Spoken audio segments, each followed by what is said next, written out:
Kalau kita diuji oleh Allah menyembelih anaknya, kira-kira bagaimana hadirin? Bagaimana kira-kira?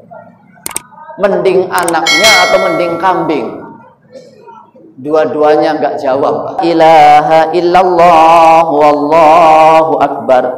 Datanglah malaikat Jibril dengan membawa domba dari surga. Allahu akbar walillahil hamd. Bismillahi Allahu akbar. Allah.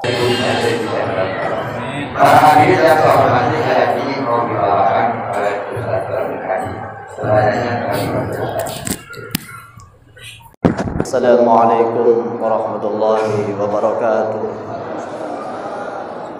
Innal hamdalillah nahmaduhu wa nasta'inuhu wa nastaghfiruhu wa nasta'dinuhu wa na'udzu billahi min syururi anfusina wa min sayyiati a'malina may yahdihillahu fala mudilla lahu wa may yudlilhu fala hadiya lahu. Asyhadu an la ilaha illallah wa asyhadu anna Muhammadar Rasulullah. Allahumma salli ala sayyidina Muhammadin wa ala alihi wa sahbihi wa sallam wa sallam wa sallim. Qala Allah ta'ala fi kitabihil karim, a'udzu billahi minasy syaithanir rajim. Bismillahirrahmanirrahim. Falamma balaghu ma'ahu sa'ya qala ya bunayya inni ara fil manami anni adbahuka fanzur madza tara.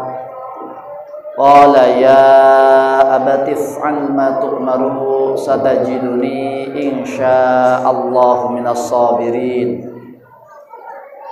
Qala an-nabiy sallallahu alaihi wasallam, azimu dohayakum fa inna ala surati madayakum. Ingkang mulia Sayyid Gamal bin Ismail bin Yahya, ingkang mulia Sayyid Hasan bin Ismail bin Yahya, ingkang mulia para habaib, para syaraif, para kiai, para ustadz wal ustadzah, hadirin wal hadirat, jamaah syahadatain, hadani Allah wa iyyakum.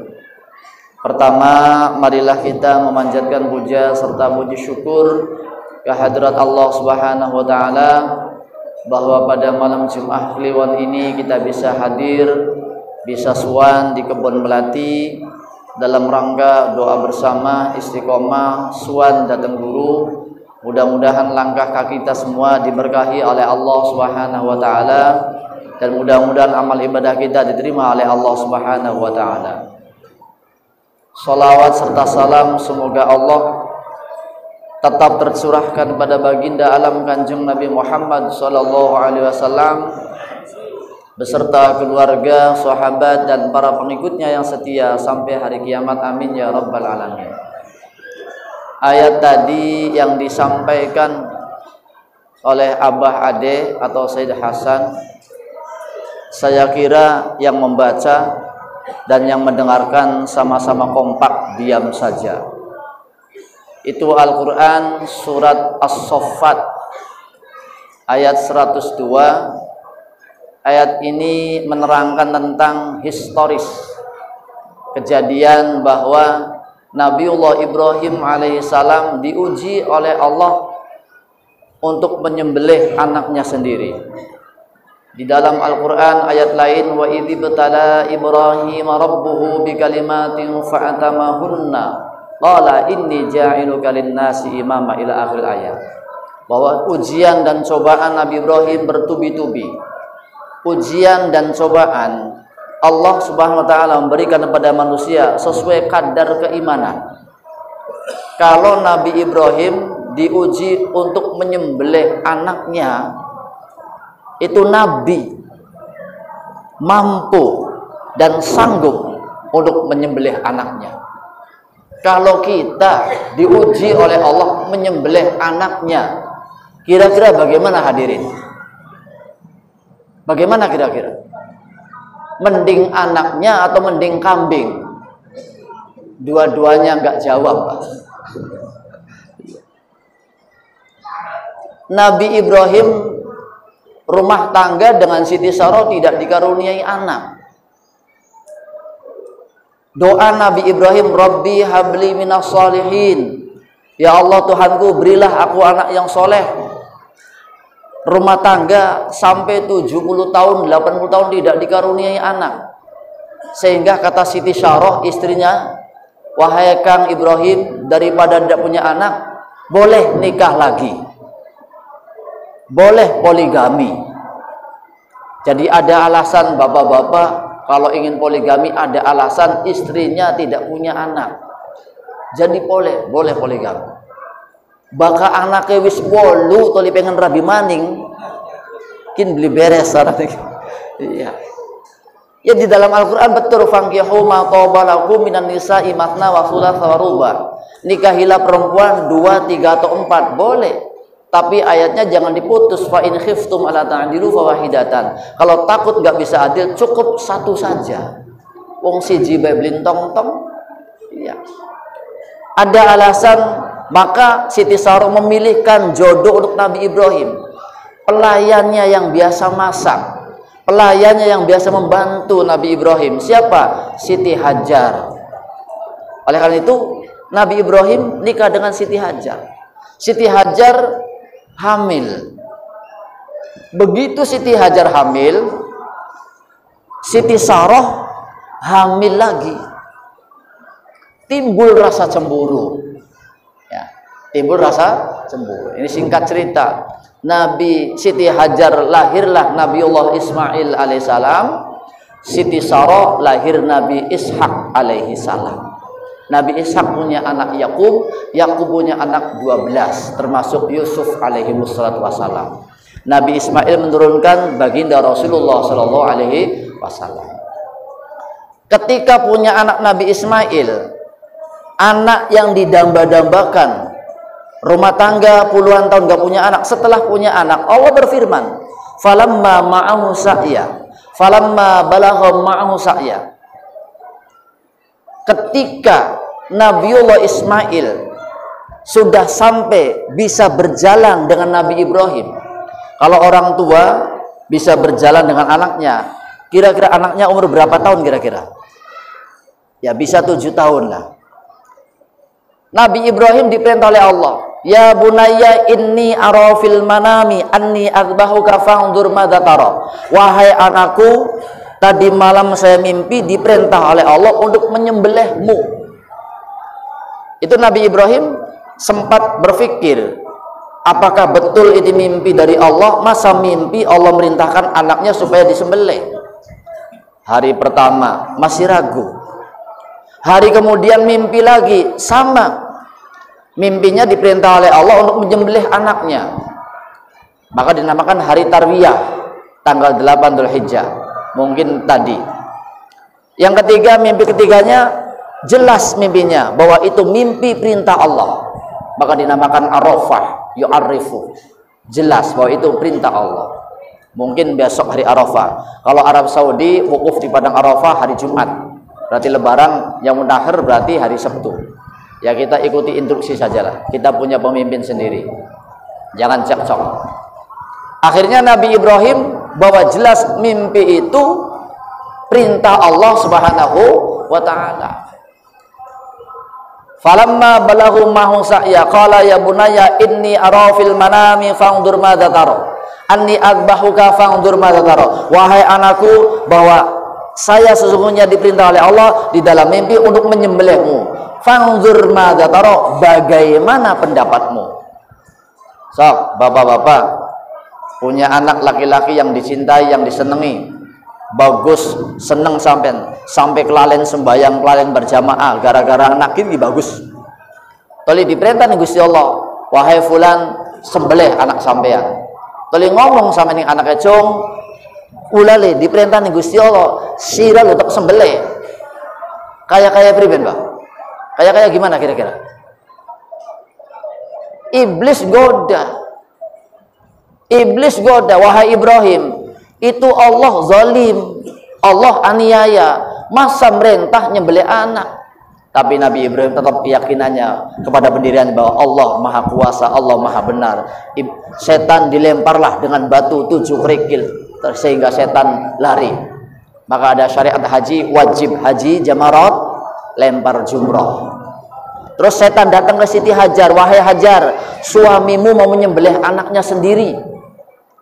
Tolong Hajar, ingatkan, masa iya Allah merintah anaknya suruh sembelih? Siti Hajar orang yang iman pada Allah yang sangat yakin, kalaupun iya itu memang perintah Allah, saya tetap mendukung suami saya. Iblis dilempar lagi dengan batu 7 kerikil lagi, lari setan. Maka zumrah ula, zumrah wusta, zumratul aqobah, 3 kali jamarat. Itu wajib haji. Kalau ditinggalkan bayar dam. Ketiganya datang ke Nabi Ismail. Ismail, bapakmu itu tidak beres. Masa kamu mau disembelih? Katanya perintah Allah. Nabi Ismail tetap pada pendiriannya bahwa Allah Subhanahu wa taala Maha Kuasa. Setan dilempar lagi dengan batu 7 kerikil. Nabi Ismail jawab, qala ya bunayya, qala ya abati f'al ma tu'maru, satajiduni insyaallahu minas sabirin. Wahai ayahku, laksanakanlah perintah Allah. Insya Allah ayah menemukan saya jadi orang yang sabar. Ikhlas. Nabi Ibrahim ikhlas, Siti Hajar ikhlas, Nabi Ismail ikhlas. Akhirnya Nabi Ibrahim langsung Pak beli golok di desa Jemaras Pak. Kan tempatnya golok pantai Jemaras.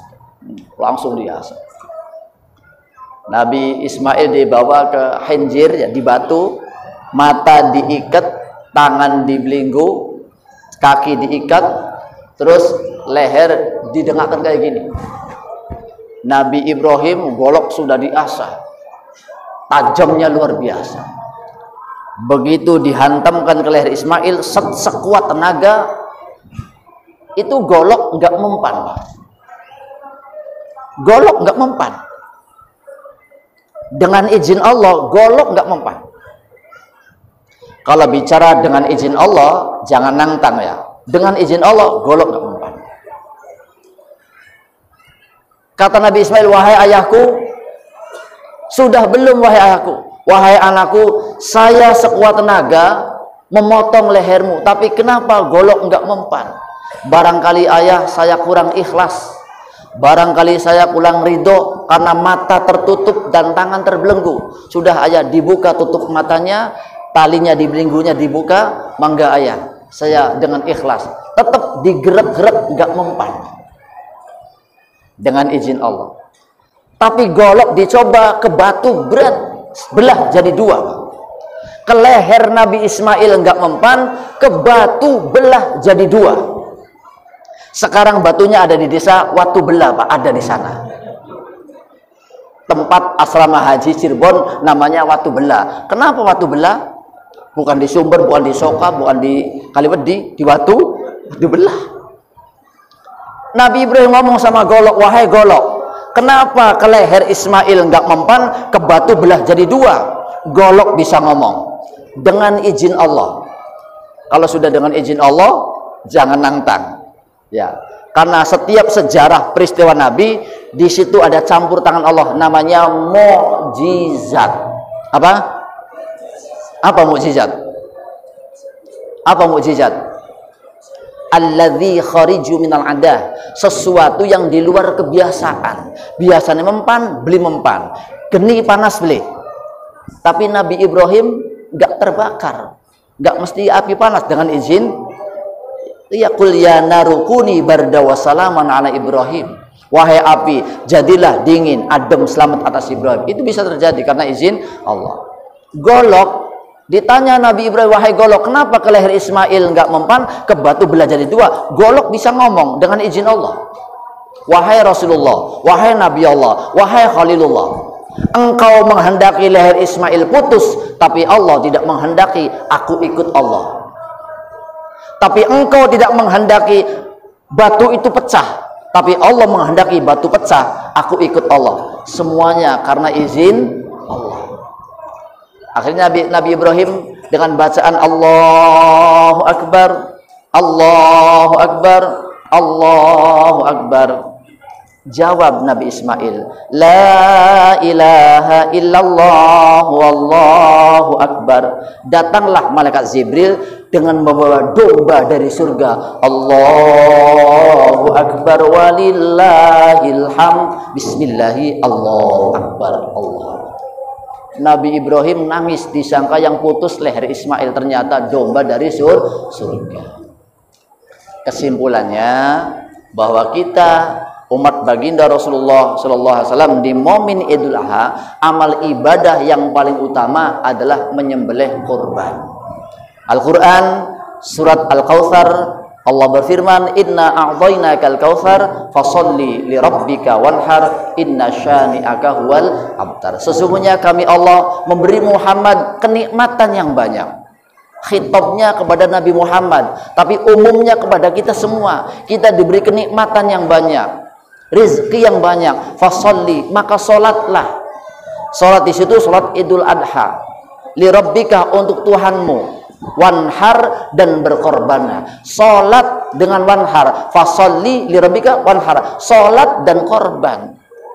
Maka Nabi bersabda, man kana lahu sa'atun falam yudhah fala yaqrabanna musallana. Barang siapa yang diberi kelapangan rezeki tidak mau berkorban, jangan mendekati masjidku.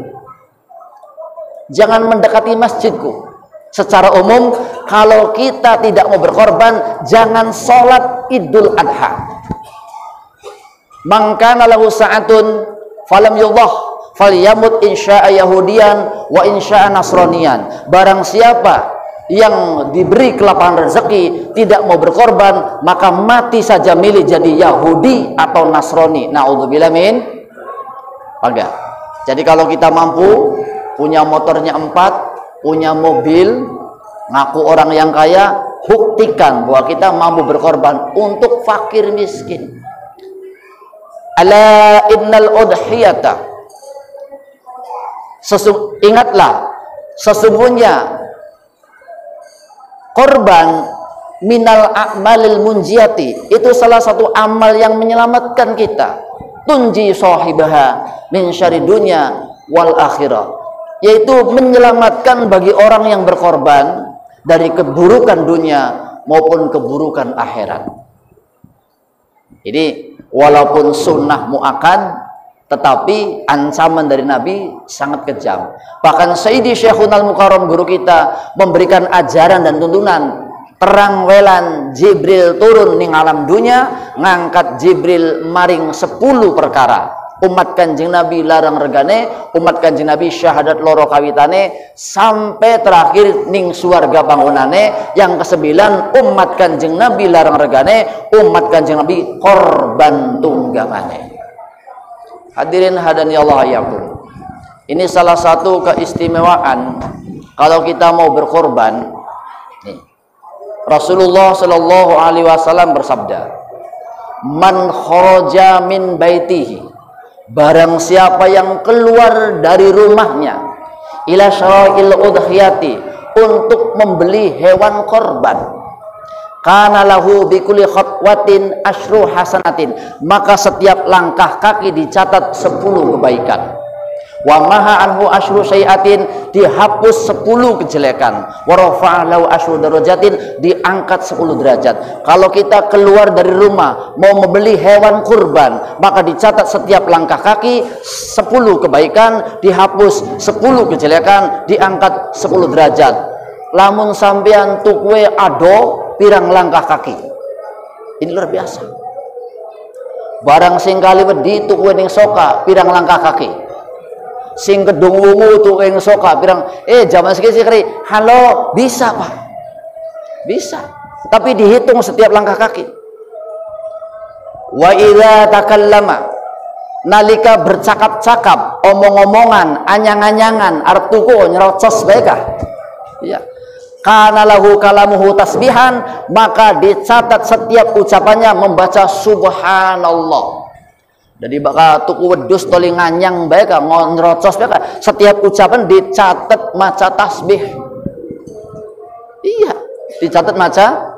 Wa idza naqadah thamnuha, apabila kita membayar harganya, kana lahu bikulli dirhamin sab'umi'ati hasanatin, maka setiap satu dirham dicatat 700 kebaikan. Saya nggak ngerti sedirham Arab Saudi rupiahnya saya berapa nggak tahu, tapi yang jelas satu dirham dicatat berapa? 700 kebaikan. Wa idza tarahaha, apabila hewan korban dibaringkan, mau dipotong, maka bumi tempat berbaringnya domba sampai bumi yang sampai ketujuh, itu makhluk-makhluk yang ada di bumi dan sampai bumi ketujuh itu memberikan ampunan, memintakan ampunan pada orang yang mau berkorban. Wa idza ahraqa min damiha, apabila darahnya keluar, maka khalaqallahu bi kulli qatratin asyru malaikatin, setiap satu tetes darah 10 malaikat. Setiap satu tetes darah 10 malaikat yastaghfiruna lahu ila yaumil qiyamah, memberikan ampun, memohonkan ampun pada orang yang korban sampai hari kiamat. Satu tetes dari darah korban Allah jadikan 10 malaikat. Lamun wedus birang tetes, wis aja ngitung iman lah malaikat bagiannya. Iya. Wa idza qusima lahmuha, apabila dibagi-bagi daging korban, karena bi kulli luqmatin, maka setiap pulukan, setiap suapan itu sama dengan itqu raqabatin min bani Ismail, mithlu itqu raqabatin min bani Ismail min waladi Ismail, seperti memerdekakan budak anak Nabi Ismail. Setiap suapan dari daging korban yang dibagikan, maka diberi pahala seperti membebaskan budak dari anak Nabi Ismail. Dan hadis ini masih panjang lagi, waktu Isya sudah dekat. Mudah-mudahan bermanfaat untuk kita semua, amin ya rabbal alamin. Billahi taufiq wal hidayah. Assalamualaikum warahmatullahi wabarakatuh.